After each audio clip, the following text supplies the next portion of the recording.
In this video, I'll be agitating the rearmost budget phone from OnePlus, the Nord N20 SE. This is the cheapest OnePlus phone that you can buy on the request right now. And what's passing with OnePlus recently is that they're expanding their smartphone portfolio. However, you presumably know this formally. If you're someone who's into tech, they've evolved from making decoration to mid-range and indie budget buys now. And amidst this elaboration, OnePlus is getting more like Oppo. And this phone is a high illustration of how the company is changing its strategy.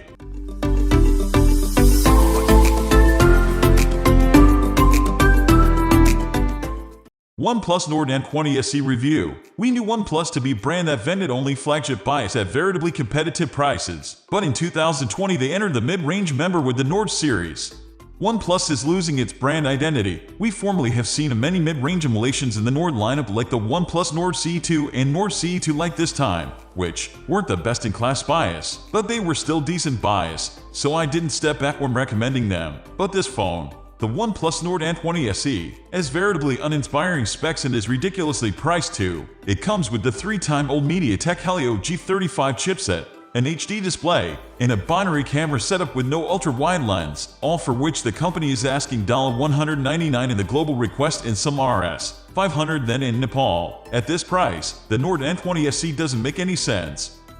An Oppo rebrand. Now, this is a phone that's targeted toward the offline request. And the funny thing is that it's the exact replica of the Oppo A774G that was lately launched in Nepal, India, and other corridor of the world. Since it's a rebranded Oppo phone, its design is really good, which is exactly what Oppo is known for. So, it looks like OnePlus' new strategy for budget phones isn't to vend them at competitive specs and competitive pricing, which is what they are known for. At this point, they are just stealing their brand name. Yes, we as tech pundits have blamed OnePlus a lot recently because of the whole OnePlus Oppo junction. But what I've set up is that OnePlus still has an excellent brand image in the eyes of general consumers, and I suppose OnePlus is taking advantage of that with this phone.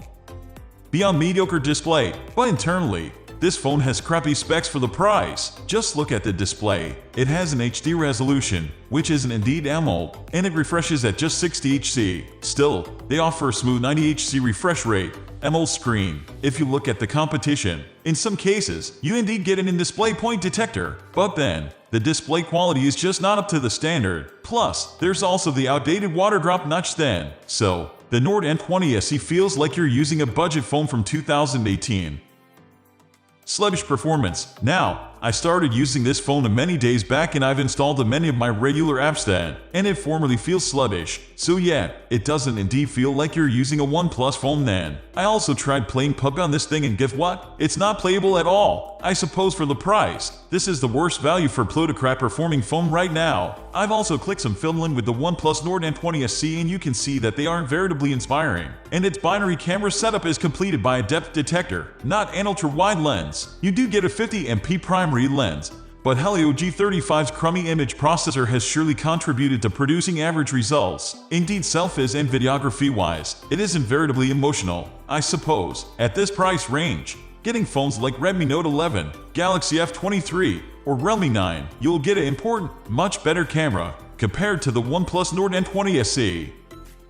One silver lining, the battery. In terms of battery, you get a standard 5000 mAh battery with 33W charging, which other brands also give. And with such a low-powered processor and HD screen, you can anticipate veritably good battery life from this phone. However, overview. So belting up this review, as I said in the morning, the OnePlus Nord N20 SE is enough bad emulation for the price. I only have been using this phone for a day or two, and indeed so, I simply can't recommend it. It's analogous to what my verdict for Oppo's budget series phones has always been, which is don't ever buy the Oppo series. And this is yet another Oppo series phone in disguise. And the sad thing is that people might be deceived into buying the Nord N20 SE grounded on its aesthetics and OnePlus brand value. The reality, still, is that there are much better products at analogous prices out there with superior specs in nearly all aspects. So, do partake this review with your musketeers and family to help them from making a big mistake buying this phone. We are going to end this video right away. If you have any query or information to share, please leave a comment below. Thanks for watching.